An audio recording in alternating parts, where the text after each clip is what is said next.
So we're going to start with the Irish question, which we've talked about in the past. So quick review, which we've done in the past as well. 1801, Act of Union, Ireland is governed by the British Parliament. They no longer have their own parliament, which they had had in the past. 1829, Catholic Emancipation Act saw growing numbers of Irish Catholics in Parliament. So Catholics can now sit in Parliament in London. This is when we start demanding home rule. Charles Parnell is the leader of Irish home rule in Parliament. Again, those 6 northern territories, and you can look at the map when you come into class, are where the majority of the Protestants live. But even in Ulster, the population split very closely, 50% Catholic, 50% Protestant. But those Protestants in Ulster do not want to be a Protestant minority in an independent Catholic Ireland. Again, Gladstone disestablished the Anglican Church. It's no longer the official Church of Ireland. Gladstone introduced a Home Rule Bill, which led to the Conservatives coming to power, and then a second Home Rule Bill is defeated in 1893. So we still have that Irish question. Nothing has been resolved yet, okay? Also, a continuation from the Age of Progress. We see Great Britain. We still see that Fabian Society. We see the Labour Party. We see unions making the liberals become more and more liberal, move farther and farther away from laissez-faire so that they can get elected, all right? And that Labour Party is going to continue to grow with the expansion of the electorate, and eventually the Labour Party will replace the Liberals as one of the 2 dominant political parties. The last major Liberal Prime Minister is David Lloyd George, and he is the one who once and for all abandons laissez-faire, embracing mass social welfare reform, similar to what we saw in Germany under Bismarck. DLG is just David Lloyd George. David Lloyd George introduces the people's budget. How do you pay for health care for the poor? How do you pay for free hospitals, better housing for the poor? You tax the rich. And so the people's budget was a budget that called for tax increases on the wealthy to finance these social welfare programs. The House of Lords refused to pass the budget, and George V stepped in. Now again, kings at this point have no real political power, but George V told the House of Lords he would create 250 new lords, which he has the power to do as king, and that would create a permanently liberal House of Lords. The conservatives in the House of Lords would lose power, and Britain would become even more liberal. And so the House of Lords buckled under that threat, and they agreed to the people's budget. This leads to the National Insurance Act, which are government benefits for sick, disabled workers. It also provides that first government health insurance. The Parliament Act of 1911 reduced the power of the House of Lords. They lost the ability to delay votes on bills they don't like, and they can no longer veto any money bills. So we are expanding rights for the lower class and restricting political rights for the nobility. We now see elections for members of the House of Commons every 5 years. And then finally in 1914, David Lloyd George gets a home rule bill passed for Ireland. That will be put on hold, however, due to World War I. All right. So this is just a little political cartoon. The peers to the people, hello, are you there? We are waiting for instructions. And so it's just this message that now finally it's not the nobles in power, it's the lower class and the middle class that are truly calling the shots. All right. Germany, this is when Wilhelm II comes to power. Again, Wilhelm I really never did a lot. Bismarck called the shots. But when Wilhelm II comes to power, he's going to force Bismarck out, And he wants a very strong, aggressive Germany. He wants Germany to have the strongest military and the strongest navy, which is a threat to Great Britain. He wants strong nationalism, so that racist nationalism is growing that we've been talking about.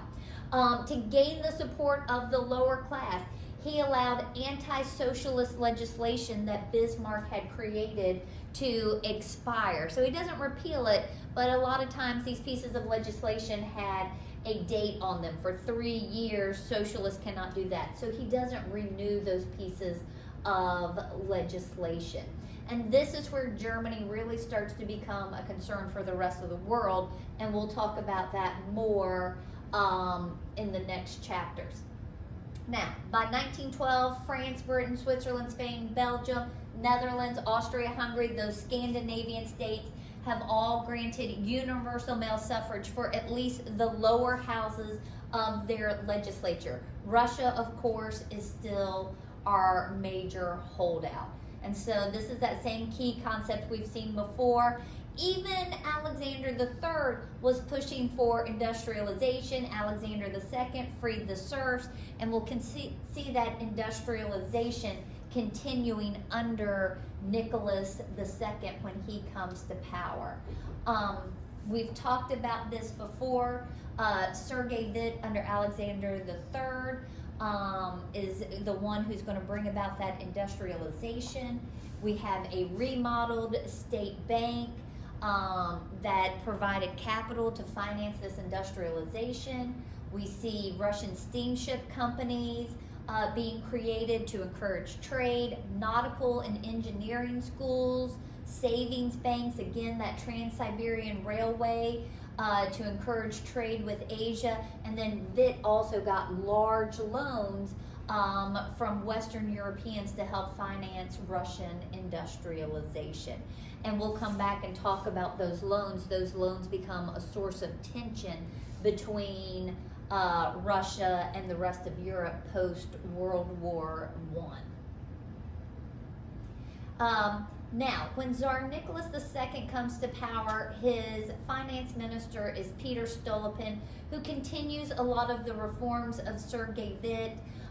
He pushed through important reforms in the countryside, agrarian reforms, to break down that collective village ownership. He wants the peasants owning their own lands so that they have money, so that they're more willing to work via land ownership. He thinks they'll produce more food. And we continue to see that industrialization. So along with that is a very class-conscious working class like we've seen in Western Europe, and the rise of socialist political parties. And by 1900, Russia is the 4th largest producer of steel. All right?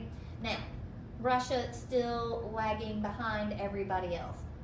A third of Russian farmland is not being utilized. They're not farming as much land as possible because the peasants don't feel that they are benefiting. They don't own land, they rent it from the nobles.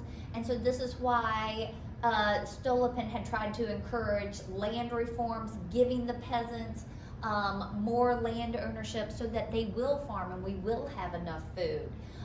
Russia has become the most populous nation, meaning their population has grown, but we don't have enough jobs for everybody. Industrialization hasn't taken off yet to guarantee everybody a job. So you have large numbers of unemployment. Russia goes to war with Japan in 1905 and they lose, which is a huge blow to Russian pride. And we're going to come back and talk about that during imperialism. We also see the rise of new political parties because of the rise of workers. The big Marxist party is going to split into 2 factions, Mensheviks and Bolsheviks. Mensheviks are our moderate, our revisionist, socialists. Let's use the political process. Let's get the vote. Bolsheviks, led by Lenin, are our true Marxists. Let's lead the revolution. And then you also have the Socialist Revolutionary Party. They were agrarians because you still have so many peasants in Russia. They're trying to bring about a Marxist state by organizing the peasants, which is not something Marx had really talked about, Lenin wasn't really focused on, and so same thing as the Bolsheviks, but trying to galvanize that peasant working class. Now, our final Tsar of Russia is Nicholas II. And he is seen as very, very incompetent. First of all, he loses to Japan. Now, Japan has just come out of 200 years of isolation. And again, it's in the midst of all this racist nationalism, people looking down especially upon people from Africa and Asia. So it's not just a defeat and, oh, we lost a war, but it's a defeat because they lost to Japan, which is a double blow to Russian nationalism. And the Tsar is the leader of the nation, the leader of the military. So he is blamed for this very humiliating loss. And then this is what the key concept references. Bloody Sunday, sometimes it's called the Revolution of 1905. I've seen it referenced by some historians as the first Russian Revolution. But 1905, you get a gathering of peaceful workers. They march to the Winter Palace in St. Petersburg. At this point in time, the czars tend to spend their winters in St. Petersburg, where it's warmer, and then summers in Moscow. The Tsar was not at home, but you get this mass crowd, and again, it's hundreds and hundreds of the lower class, which again, we're scared of. We're always scared of that possible mob mentality, that French Revolution, always on the verge of breaking out amongst the lower class. And they were trying to present a list of their grievances, all the things they were suffering from, to the Tsar. And the Tsar's troops get scared. They open fire, and you get this Bloody Sunday. And Bloody Sunday does lead to massive riots in the streets. The people are unhappy, they're outraged. And so in the face of the riots that do take place after Bloody Sunday, we see Sergei Witte coming in. He's now chief advisor to Nicholas II. And Witte advises Nicholas to create the October Manifesto. We're going to give people some basic civil liberties, some limited freedom of speech, press. The big one, they create a legislature for the first time in Russia. So this appeases the lower class, but within 2 years, Nicholas has dissolved the Duma, and we're right back where we started. So no reform still in Russia, no economic reform, no political reform. And there you've got the Romanov monarchy, which we'll talk more about during World War I. Now, Great Britain is our greatest colonial power. One of the things we do see from Great Britain at this point in time is they are expanding and giving dominion status to some of their territories. Canada becomes a dominion. New Zealand, Australia, South Africa become dominions, and dominions are self-governing territories. They're still part of the British Empire, but they have their own legislatures, they have their own prime ministers. And the reason these four get dominion status is because you had large white populations in those areas. So they are not giving the indigenous people of Australia or South Africa power. They are giving power to the descendants of the original white settlers in those lands. So we still are seeing that racist nationalism, even with this expansion of dominion power. And there you can just see Canada. And that is it. The next thing we will talk about is imperialism in a couple days.